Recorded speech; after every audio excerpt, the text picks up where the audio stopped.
Bonjour à tous, bienvenue sur ma page YouTube. Aujourd'hui, je vais vous faire part, bien évidemment, de mon avis sur la série Casa del Papel. Donc, restez bien jusqu'au bout si vous voulez connaître notamment mon avis sur le sujet. Réagissez, laissez les commentaires. Abonnez-vous à la page et activez la cloche de notification pour ne plus jamais rater mes vidéos. De ce fait, je vais vous raconter rapidement presque les avis les plus pertinents qu'on peut retrouver sur allociné.fr.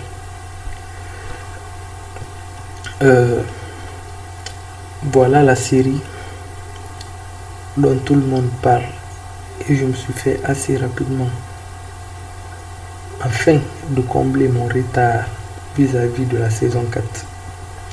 Ainsi, dans l'ensemble, j'ai adoré la série grâce à son histoire simple mais qui arrive à nous maintenir en haleine grâce à des dialogues incroyables et des retournements de situation assez bien menés.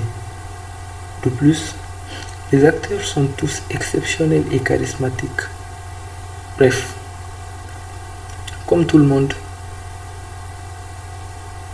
ou du moins la majorité des personnes, j'ai aimé cette série malgré la saison 4 qui est certes moins bonne que les 3 premières, mais dont on sent qu'une saison 5 est encore possible. Toutefois, si cette série continue dans le temps, elle risque de tourner en rond et de perdre tout son intérêt. Alors, oui pour une saison 5, mais pas plus, car on sent que l'histoire tend de plus en plus à s'essouffler et à partir un peu dans tous les sens. Ainsi, la partie 1 est très bonne. J'ai passé un bon moment devant. Les acteurs sont très bons.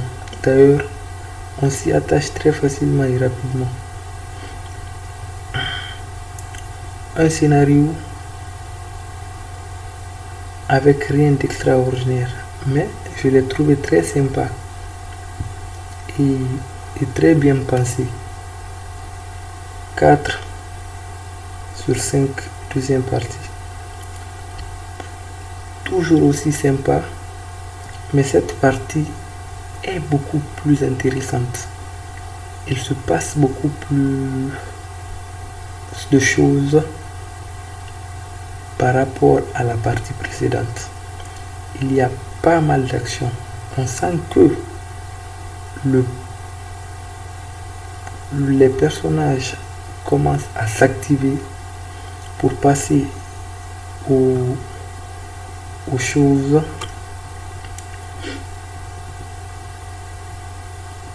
sérieuses. Bref, la meilleure saison pour moi, 5 sur 5, troisième partie.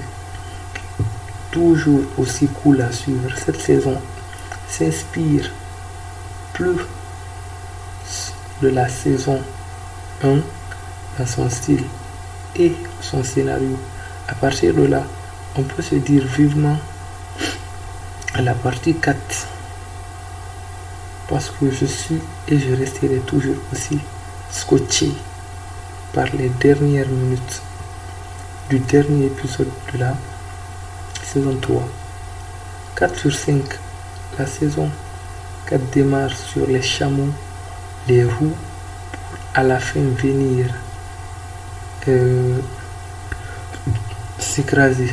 Voilà, comme je le pensais à la fin de la saison 3, la série risque de se planter et c'est ce qui s'est passé. Bien entendu, comme je l'ai dit, j'attends la saison 5.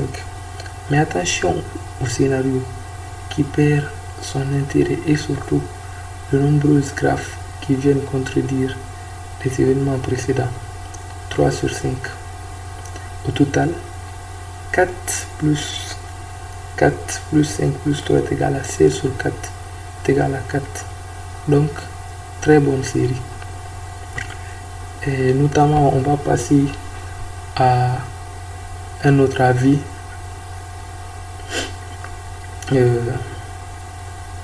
On dit le phénomène Casa de Papel dont mon entourage faisait des éloges s'écroule tel un château de cartes. Du carton pâte mâchouillée, sans goût, et dès les premiers épisodes, la malaise prend le dessus. Un scénario construit pour un public mobile, aux incohérences tellement nombreuses, très vite on réalise que cette série est d'une nudité incorrigible. Les otages contrôlent une équipe de bras cassés, une tension palpable, digne d'un feuilleton à petit budget, injustement élevé, au titre de chef d'œuvre. La Casa del Papel est un foutage de gueule dans toute sa splendeur. Si vous aimez les séries grand public, vous ne serez pas déçu d'avoir perdu votre précieux temps. Notamment, on va passer à un autre avis. En vérité, je mettrais 2 sur 5 sur cette série. Mais vu la note anormalement haute des spectateurs sur cette série, j'ai décidé de faire mon devoir de citoyen à mon faible niveau, afin d'épargner les personnes voulant se faire une idée sur la série via Allociné, de se faire avoir par les notes. La Casa de Papel a pour qualité d'être très divertissant. On enchaîne les épisodes rapidement sans trop s'ennuyer, ce qui est un bon point. Et c'est le seul. Je trouve enfin que les acteurs sont horribles, sont charismatiques. En 3 ou 4 saisons, je sais plus, je m'en moque. Je n'ai eu d'atome crochu avec aucun des personnages. Berlin légèrement peut-être. Pire, je les déteste tous. Tokyo, Rio, Nairobi, tous ont des têtes à claques et des répliques plus flinguées les unes que les autres. L'incohérence de certaines scènes m'ont fait mourir de rire.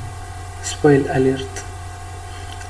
La scène où Tokyo revient dans la banque en motocross alors que la banque entière est mise sous quarantaine avec la police de GIGN et même l'armée pour boucler le périmètre. Mais non, un KTM et on passe crème. La scène dans la dernière saison où, pour masquer l'impact d'une grenade, Denver met son casque sur la grenade et met son corps dessus pour amortir le choc.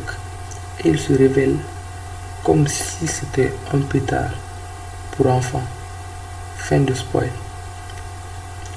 Ces scènes m'ont donc dégoûté de la série.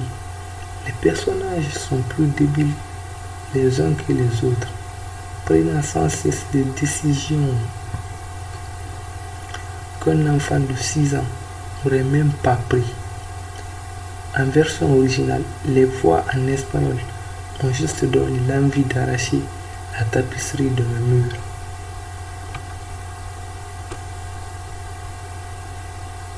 La tapisserie de mes murs, tellement c'était à claque. Les incohérences et facilités scénaristes sont vraiment frustrants. Bref, cette série est à mes yeux la série la plus surcotée de l'histoire, juste mauvais. Et là, on est à l'atterrissage. Merci beaucoup d'avoir suivi entièrement la vidéo et on se donne rendez-vous pour une prochaine vidéo. Ciao!